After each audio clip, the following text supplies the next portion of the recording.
Salatu wassalamu ala asyrafil anbiya'i wal mursalin sayyidina Muhammadin ibn Qasimil Amin wa ala alihi wa sahbihi ajma'in, amma ba'du. Baiklah, kita lanjut ke pembahasan selanjutnya. Setelah tadi pagi kita sampai di bab ke-8 tentang hukum fi'il madi, hukum fi'il mudhari dan hukum fi'il amr. Masih ingat kalian ya? Hukum fi'il madi itu apa?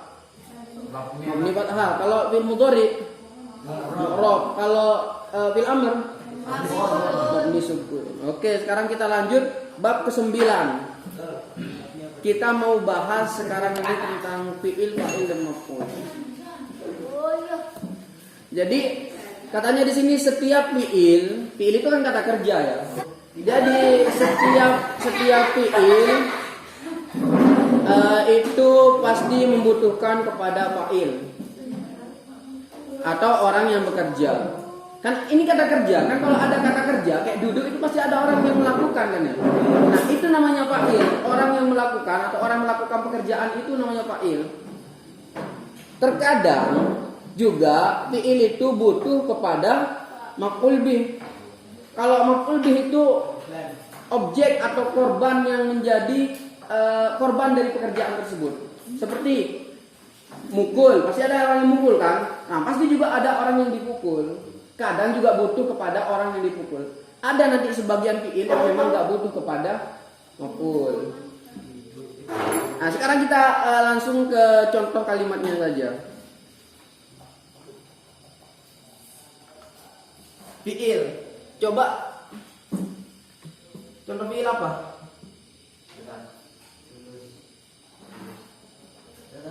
Iya.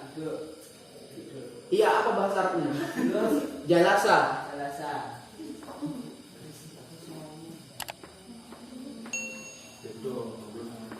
Jalasa artinya duduk. Nah, jadi setiap ada fi'il yang kayak gini pasti ada fa'ilnya. Siapa yang duduk? Anggaplah di sini Virgo.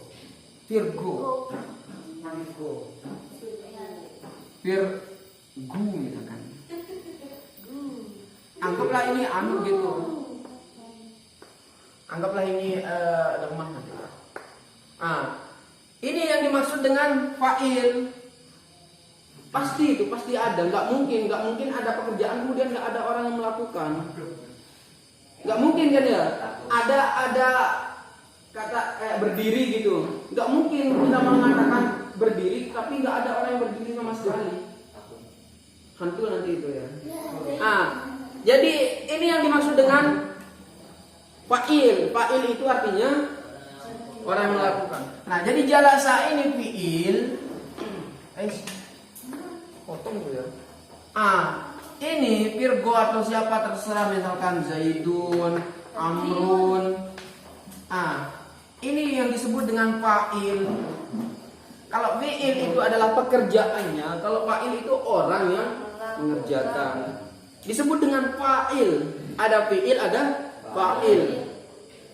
Biasanya kalau kalian ngartikan kita, fa'il itu ditandai dengan ada fa-nya di atas. Kayak gini. Atau pendek fa-nya. Ini biasanya kita ngartikan kayak gitu. Ini diartikan apa atau siapa biasanya. Kalau yang apa biasanya itu yang gak berakal. Seperti jatuh apa buku misalkan. Sakoto al-kitabu, jatuh apa kitab. Kan nggak mungkin kita bilang jatuh siapa kitab. Nah, kitab itu nggak ada akal, dia nggak berakal. Jadi yang diartikan siapa, kemudian tandanya pak yang panjang kayak gini itu yang berakal. Kalau yang pak pendek kayak gini, itu diartikan apa? Itu biasanya yang nggak berakal. Biasanya ini paham? Nah, sekarang maf'ul. Jadi di samping fi'il itu, ini yang pasti ya, ini pasti butuh kepada fa'il. Tapi terkadang dia juga butuh kepada maf'ul. Maf'ul itu orang atau benda terserah yang dikenai pekerjaan tersebut. Seperti duduk siapa Virgo, al-kursiyah misalkan.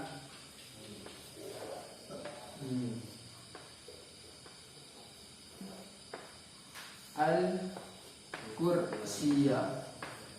Duduk atau menduduki Virgo siapa Virgo, al-kursiyah kepada kursi. Ada yang dikenai pekerjaan. Doroba misalkan, memukul siapa saya kepada kamu, memukul siapa dia kepada dia gitu.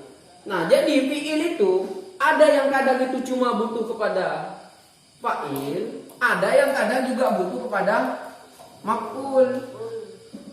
Nah, jadi yang butuh kepada fa'il ini pasti. Kalau fiil itu pasti ada fa'ilnya, tapi kalau maf'ul itu belum tentu ada.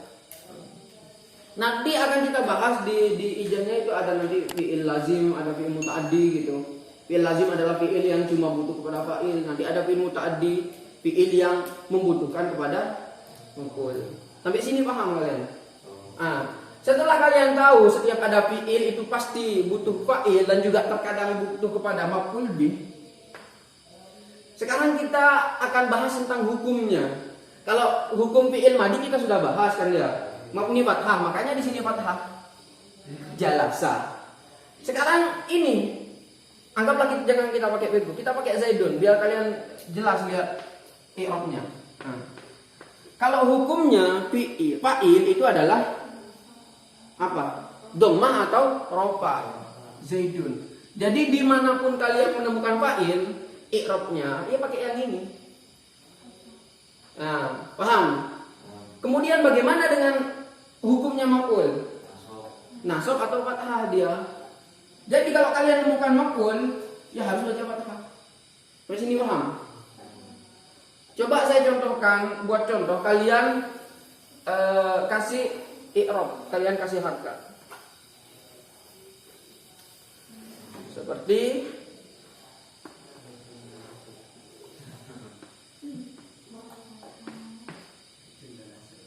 ini belum ada ya? Oh, tidak lah.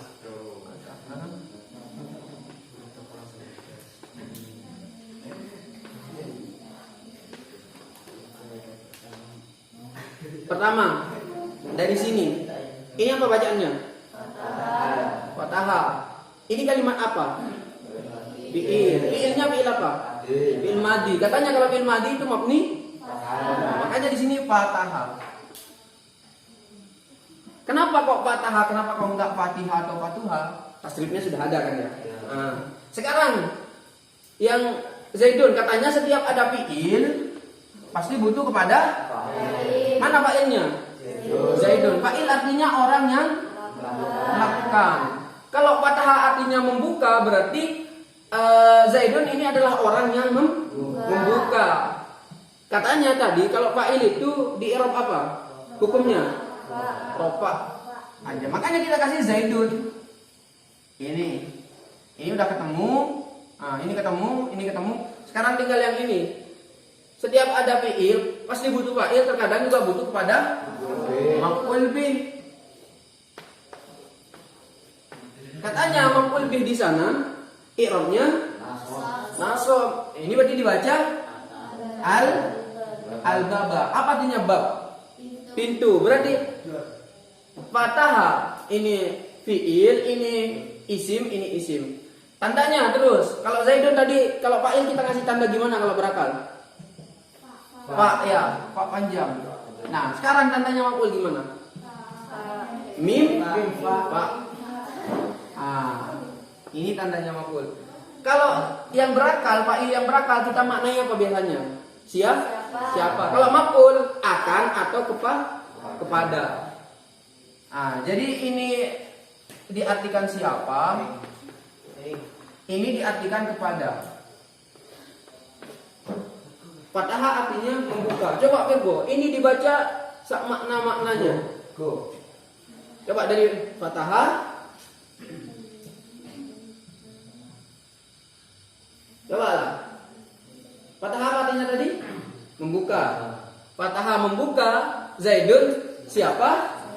Zaid. Al-baba kepada pintu. Sampai sini paham? Coba santri baru Nasrul, coba baca yang ini. Fathah membuka.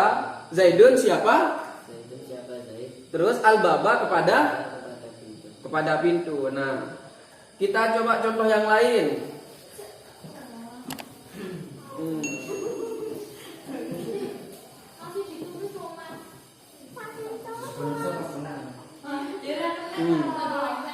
Coba yang putri coba. Gus. Ada putri namanya Agus? Ada. Ada. Hari ini.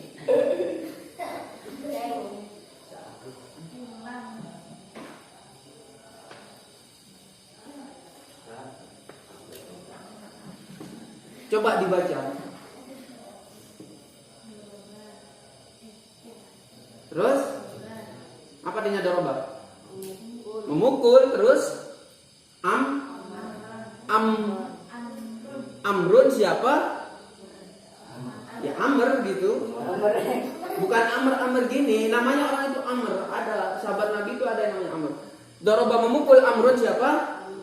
Amr. Muhammadan kepada Muhammad. Nah, jadi ini fiil, ini fa'il. Fa'il tandanya fa ke atas kalau dia berakal. Kemudian hukumnya adalah dhamma atau rafa. Kemudian ini fathah. Jadi maf'ul bi. Tandanya mim fa. Sampai sini paham? Gampang. Kira-kira kalian sudah bisa apa ya namanya ya? Kalau misalkan kalian ketemu di apa namanya? Di kitab yang kayak gini bisa ya kalau kalian baca ya. Untuk masih sekedar fi'il, fa'il sama maf'ul itu bisa insyaallah ya. Nah, jadi ini yang paling sering soalnya. Kenapa kok kita diawali dengan fi'il fa'il yang dibahas? Karena itu yang paling sering di kitab. Fi'il fa'il, baru nanti masuk ke mubtada khobar, kemudian juga huruf jar juga itu yang sering-sering keluar saja gitu. Satu lagi. Bab ke-10. Ini hampir sama kayak yang ini sebenarnya. Ini cuma kita belajar dasar. Paham ya? Fi'il, fa'il, maf'ul kalian paham? Nah, sekarang tentang mubtada khobar. Nah, mubtada adalah isim yang dibaca rofa. Ingat, isim yang dibaca rofa yang tidak kemasukan amil lafzi. Amil yang dibaca rofa atau isim yang dibaca rofa yang tidak kemasukan amil lafzi. Kalian tadi kan kita sudah bahas tadi pagi apa itu amil kan ya? Amil itu sebenarnya orang yang memerintah artinya, sesuatu yang memerintah. Yang namanya pemerintah, yang diperintah harus ikut. Seperti kita contohkan tadi kan kayak min misalkan ya. Min ini kan amil. Amil itu perintah, pemerintah dia. Kemudian al-madrasati misalkan. Nah, ini yang disebut dengan makmul. Tapi kalian nggak perlu paham itu dulu. Yang penting kalian tahu min ini contoh dari amil. Kemudian al-madrasati ini karena min ini adalah amil huruf jar yang fungsinya adalah biar di sini jar atau kasroh, ya makanya di sini dia ikut. Ini yang memerintahkan, ini yang diperintah. Nah, sekarang di bab mubtada, mubtada itu isim dia dibaca rofa, tapi nggak ada yang kayak gininya tiba-tiba aja rofa gitu. Paham? Cara mengetahuinya gimana? Namanya mubtada itu apa? Apa artinya mubtada? Permulaan. Dia itu di awal kalimat biasanya. Kalau kalian nemu isim, kemudian di awal kalimat, itu biasanya jadi mubtada. Seperti apa misalkan? Seperti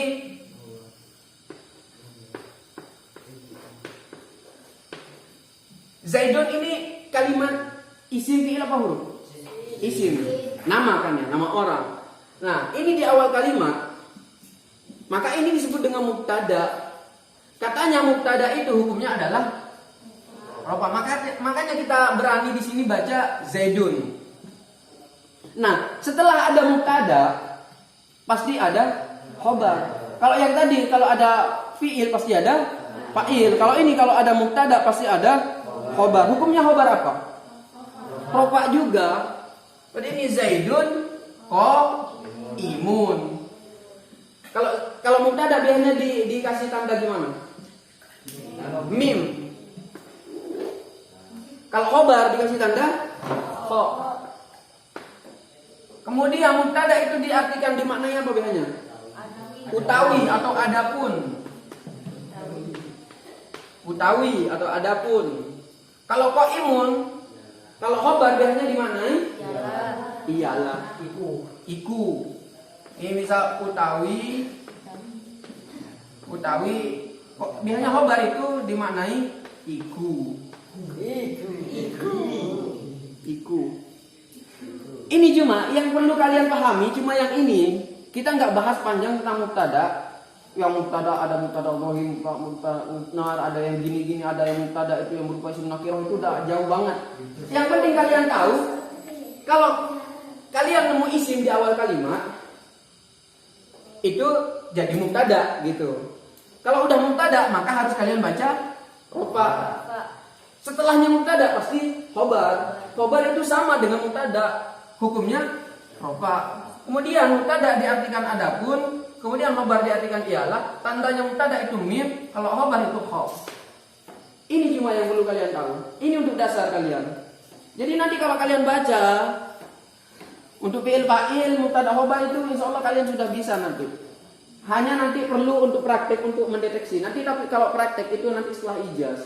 Jadi kita belajarnya pakai contoh-contoh aja sekarang. Kita belajar pakai contoh. Kemudian kalau udah selesai istihlal, nanti baru ke ijaz. Setelah ijaz kita baru mulai praktek menggunakan jurumiyah. Jurumiyah naik ke mufasir jiddan, ulul qarib, ulul mu'in, ulul waham. Fathul izar. Sebab terakhir. Ada yang tahu ulul izar? Enggak ada. Intinya di atasnya ulul waham. Jadi seperti itu. Yang penting kalian tahu kalau mubtada itu yang kayak gini, isim di awal kalimat, kemudian dia itu rofa. Khobarnya pun rofa juga. Kalian kira-kira paham yang ini tidak ya? Bisa dipahami yang ini. Jadi itu yang perlu kalian yang perlu kalian pahami, yang perlu kalian teliti. Yang pertama itu adalah kalau ada fi'il pasti ada fa'il dan kadang butuh maf'ul. Kalau ada mubtada pasti ada khobar. Sampai situ saja. Ada pertanyaan? Kalau nggak ada kita cukupkan sampai di sini. Ingat tugasnya, hafalannya besok. Hafalan dari bab 5 sampai bab 8. Kita besok juga kalau ada pembagian raport kita libur. Tapi kalau nggak ada kita masuk ke bab ke-11 tentang huruf jar. Untuk pertemuan sekarang kita cukupkan sampai di sini. Semoga barokah manfaat. Wallahu a'lam bishawab. Al-Fatihah.